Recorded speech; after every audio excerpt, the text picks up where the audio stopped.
All right, he is back. It is Coach Prime on a Sunday night to talk a little football, what we saw this weekend. Where do you want to start? It was kind of a crazy weekend. It was, the I'm not Colt. happy Okay, with this weekend. I'm not okay, happy with this weekend. I can't stand the Detroit Lions ever since I came out of college. I can't stand them. I can't. I really yes, can't. yes, I okay, can't stand the Detroit Lions. I'm glad we would never have to hear another word out of you or Dave from the New England Patriots. That's over. Okay. I'm starting to really hear you clearly now about Baltimore. I can hear. I can hear now. Okay. I wasn't able to hear, but I can hear now. yeah, okay. All right, wait. Let's start with the let's start with the Patriots because I agree with you. I got incepted by Dave telling me that they were gonna make a run here, and I thought, oh, Belichick, they're gonna do it. But I think we need to give a lot of credit to Deshaun Watson for having a hell of a game. And Deshaun Watson. that team's Remember, bad. That team's I bad. So if you're bad, having the hope of a good quarterback like Deshaun Watson, like that's a game, even though it doesn't mean anything to the Texans, I think it does mean something for the franchise to be like, oh, yeah, we still have Deshaun. I like who he is. I like what he stands for. I like his professionalism. I've never seen him out of character. I like everything about the kid. I don't like that the coach that was fired, he should be banned for at least 2 years for even trading the receiver to Hopkins, yeah. DeAndre Hopkins. He should Yep. be banned for 2 years for making that trade. But this kid is unbelievable. But New England, man, that's pathetic. Like that does not make any sense whatsoever. What do you think the problem is in New England? Is it? I mean, I think there are plenty of fingers to be pointed to go around up there. I don't think it's all on It Cam, is. but I think we can say without a doubt that Cam does not look like the Cam that we've seen in the past. Like officially, he's no True, but longer they gave up. MVP True, Cam. true, but they gave up 27 points. Like normally, New England scores 20. They're winning. You don't give up 27. New England don't give up 27. I mean, in Houston, come on, and just continuing this Baltimore. This is a whole defensive thing. When Baltimore gives up 30 to Tennessee, that's a problem, man. Like this was once a year ago, and it has to be. Give me his name. I'm going blank right now. The big guy that came from Jacksonville in the Calais middle. Campbell. Yep. Calais Campbell. It has to be the absence of Calais Campbell because there's no way you give up 30 to Tennessee. Yeah. And Lamar No way. said after the game that it was an effort problem, that they didn't want it as much. And to me, when I heard that, I heard him saying that about the defense, that the defense just didn't want to tackle. You saw it on that A.J. Brown touchdown catch and on the Derrick Henry run in overtime. Now, if you're a defensive player on that team, has Lamar earned the right to say that Oh yeah. that the effort level Yeah. wasn't acceptable? Yeah, he's the MVP. He has C on his chest. They earned the right. When they put that C on your chest, you earn the right to do whatever you want. He's earned that right, and they respect the heck out of Lamar. The problem is not only that, their running game, when they were balling and getting to the second or whatever round in the playoffs that they got to, they they run the football, man. The history of the Baltimore Ravens have always been running the football and stopping the run. They're not that team anymore. And Yeah. they got to they got to go into the draft, man, and get a receiver, or go into free agency and get a real one. They Yeah. got to get a real one. I agree. That is definitely a problem, and it was so close to what I've always been saying about Lamar is I want to see him win a game where he has to throw down late, and they got all the way down there, almost. It was like a third and 6, and they had been killing the Titans all day on third down, and they just couldn't do it. And that team, it feels like they've fallen back in the pack Yeah. in what is now an AFC. That Colts win was impressive. The Steelers are 10-0, and people are still being like doubting the Steelers. And the Bills obviously were on a bye, and then you get the Chiefs tonight. Like the AFC is pretty stacked at the top. They are. And I hate to say it. And I got to give, I hate giving Dave credit. God, I hate giving Dave credit. Don't do it But then. this is a game that Tua, I was waiting. Like, come on. Like, come on now. You're going to have to throw it. You're going to have to, come on now.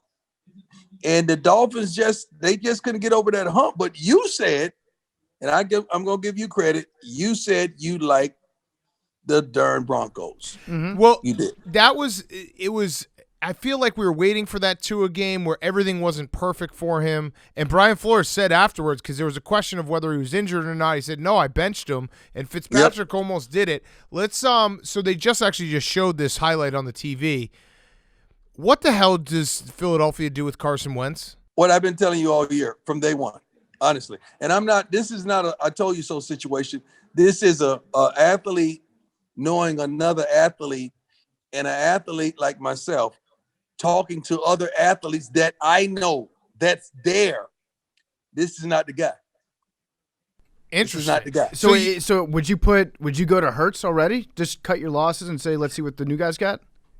If you think he could possibly be that guy, what you're going to get if you stay with Wentz, you're going to get a division, pretty much what you already have. Yeah. You have some guys in the locker room say, hey, man, this ain't working, partner. You can at least get the other kid a shot because this ain't working. Mm-hmm. He is not the guy. You can't just try to justify because you made a mistake and paid him a ton of money, which you're going to probably get out of that contract as soon as you can. But you got to be able to salvage that team in a horrific division that you probably could still win. You got to get away from that kid. So that's interesting because I've always thought this, and you can tell us whether it's fact or not, but in an NFL locker room, we always think, playing sports growing up, you're like, oh, yeah, well, my teammates are my friends, and everyone gets along. But in the NFL, when it's 53 guys and it's offense, defense, the offense and defense don't really talk or get along, or it's kind of you guys are kind of like working for the same company but different floors, right? Yeah, exactly. Well stated. Well said. That's really what it is. But you do recognize the people on the other floor. It's because if the elevator is broken and they've had something to do with it, you cannot move or you cannot leave if that elevator ain't working. Right. Mm-hmm. And so the defense, from a defensive perspective, when you were playing, do you at least you recognize, okay, these guys, this guy, they're dogs. But when it comes to if the offense isn't holding up their end of the bargain, there's real division that can happen, and vice versa. You get upset at the offensive coaches, you get upset at the offensive players, and you really don't talk to them a lot. But on game day, you just sat down from a long drive, and here goes 3 and out. So that stuff, or you sat down on a long drive, okay, here goes sudden change. He's throwing a pick. And you got to go right back out there and you got to be kidding me. Man, won't y'all make a change? Because on defense, you're going against the backup or even the third guy. You see some kind of hope and some promise because this guy has to give you a great look all week. So you kind of become a fan of the backups. Yeah. Because you see them the most. Interesting. I want to talk to you, athlete to athlete, because I don't know if you caught on Thursday Night Football, but another athlete was talking about you as an athlete. That was your old teammate Troy Aikman, and he was talking about Jalen Ramsey and how he kind of put the clamps on DK Metcalf, and he said that when he was playing against you, even if you were the guy that was supposed to be taking away one side of the field, he would still look for Michael Irvin, and Michael Irvin was still going to catch some balls on you. First of all, did you feel disrespected that Troy put you out there and said I was still going to go at Deion because our playmaker was going to make plays at him? Secondly, looking forward to Monday night, do you see Tom Brady kind of giving that same respect to Jalen Ramsey and staying away from Mike Evans? First of all, Troy did not say that. I watched the game, but that's the way to twist his words and try to make us go against each other. He said I was going to pick on Deion. Yeah, and he texted me this week, by the way. We check on each other all the time, but good job. He did not say that. Thank you for trying to imply that he said that. But what he did say, his guy, Michael Irvin, if it was one-on-one, he was going to go to Michael Irvin because it's one-on-one. You got to go to that guy if they're supposed to be that dog. A couple of weeks ago, Dan was talking about Metcalf, and I said, no, he's not ready for that. If you're one, you're supposed to be able to beat that opposing team's dog, and that's Jalen Ramsey. He's not at that level yet. He's going to get there, but he's not at that level as of yet. Interesting. So you're basically saying the best offense should always beat the best defense. No, I'm not saying that.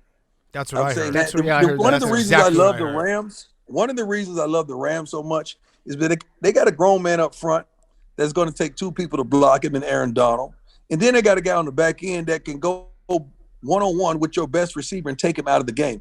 That really disarms and disables a darn offense. That's why it's going to be interesting tonight. But the best thing about Tampa Bay, they have three guys, or really two guys that are number one caliber receivers. Who? So wait, who are you They have two. Who are you taking Mike out? Evans and AB. Mike Evans and AB. Whoa, Chris Godwin. What about Chris Godwin? No. He's not a one. He's definitely not a one. He's a Robin. He's not Batman, but he's a Robin. Okay. And He's a Gronk. Robin. And Gronk. Yeah, no, Gronk is like a 3 now. Okay. Okay.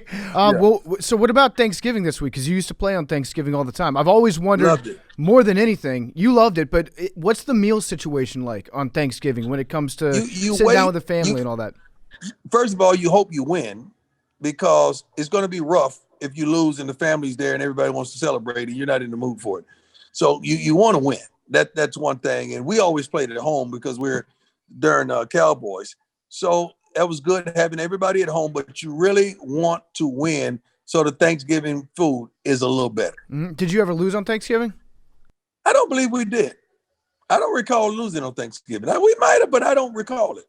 You blacked that out. I like that. I mean, it is the best. Football on Thanksgiving, there's nothing better. So I had one last question. The NFC East. This game now becomes the beast. huge on Thanksgiving Day because PFT's Washington football team, your Dallas Cowboys, they are now tied for second. There's a 3-way tie for second. The Eagles still somehow in first place. Doug Peterson, a genius for tying that game. So, who wins the NFC East? And do you think the Cowboys might have a little life to them? The Cowboys will have a lot of life now. I'm going to tell you something you need to look out for, man. I don't know the kid's name. Maybe you can enlighten me. But the backup running back for the Cowboys. Tony Pollard. Oh, my goodness. He's putting some pressure on Zeke, isn't he? Uh-huh. Yeah. He was good last year, too. Yeah, like this kid is getting in there and he's hitting it. He's really hitting it. I'm happy with Andy Dalton and what he did today. He almost choked it to go, didn't he? He almost threw a pick and it would have been over. Yes. But got another chance. I'm like, oh, good job. But I feel as though the Cowboys have a better shot at it than the Eagles if the Eagles stay with wins. It's actually, as terrible as the NFC East has been, I'm actually so happy that the Washington football team and the Cowboys won this week and the Giants have been playing well. It's an exciting, as bad as it is, it's an exciting home stretch that all four teams can win this division. Everyone's got 3 wins. Let's do a mayor's bet, Deion. You want to bet on the game on Thanksgiving? I don't bet. You don't bet. You won't bet me just straight up? You don't bet. We could do like hat merchandise or something like that. Yeah, there you go. You know Football what? team wins. Send me a what's so Cowboy bad? hat. I wore my hat and you guys said nothing about it. I gave you guys love. I wore my hat. I wore your hat on the football show. I said something the minute you sat down. No, you wore you the didn't. PMT football guy hat. I appreciate that. you did. You I said did. nothing. I said, yeah, You said hell yeah. nothing. You're part of that podcast. You said nothing about it. But I thought we were family. I understand. We are family, and I said something. I absolutely said something. All right, so if the Washington football team wins, You send me a Cowboy hat. yeah. What do I get? If the Cowboys win, I'll send you This bowling ball. The part of my take bowling ball. No. I know what I want. I want a duplicate pair of your shades. Okay, I'll send you a pair of sunglasses. Done. We actually have our own shades. Yeah, Mm-hmm. part of my take shades. Perfect. Yeah, thanks for telling me now. Because I We would have got stole you. them We got when I you. was there. We Had I got known, you. I would have stole a pair We when I was got there. you. Hey, Deion, real quick, how much do you bench right now? That's a good question. I'm pretty strong. Yeah, I want to tell you that. I'm pretty more than in college, 285. in college, I benched 340. Whoa. Oh wow! As a DB? As a DB. Damn. Wow. Yeah, That's impressive. I guarantee you, if I go in the weight room right now, you know what? Uh-oh. Let's see. I'm not going to do it. I'm just going to show you what's on the bar. Yeah, Yeah, let's see that's what's fair. there. I That's think fair. that's a good way to do I'm going it. to show you what's on the bar. 'Cause- If you see what's on the bar, you'll say, man, that's what he plays around with. Because our intern, Billy Football, who played football, who's 21, prime of his life, he's hovering around 285, which is kind of embarrassing. Oh, you got 3 If plates that's on there. Oh, you got If two. that's You got too two, far, but that's just warm up. 225, yeah. That's 225. Yeah, you're that's doing warm reps. up. You're doing Yeah, reps at that's just 225. Yeah, but I'm telling you, I'm repping that. So if I'm repping that, that should tell you where I am. Yeah, it's easy. pretty good. Easy. Yeah. Yeah, easy over 300. No question. He's also Yeah. double your age, Billy. Yeah. All right, that was Why perfect. we got to bring up age? Well, because he's our intern's 22 and 21, and he thinks that He thinks he's a young little strong, stallion, but he's not. He's a weak. A My Little Very Pony. weak. A little Sibylle. very weak. Yeah, and we've already established that Dan could be my son. Yes, Okay. I could actually, which is Yeah. great. Well, so is PFT's a little younger than me. He's 26. Oh yeah, Yeah. PFT could definitely be one of my kids. Uh-huh. Yeah. Well, I mean, you did play in D.C. for a while. Yeah, there you go. Yep, I Yeah. did. And Yeah. PFT has fast twitch muscles. I do. You know what? I saw that when I dunked on him. No, you did not dunk. I dunked on you. Now you're completely fake newsing this right now, I Deion. love it. All right, well, Deion, thank you as always. We'll see you this week. All right. Appreciate it, guys. Love All right. you, man. See You ya. guys are Love best. you too.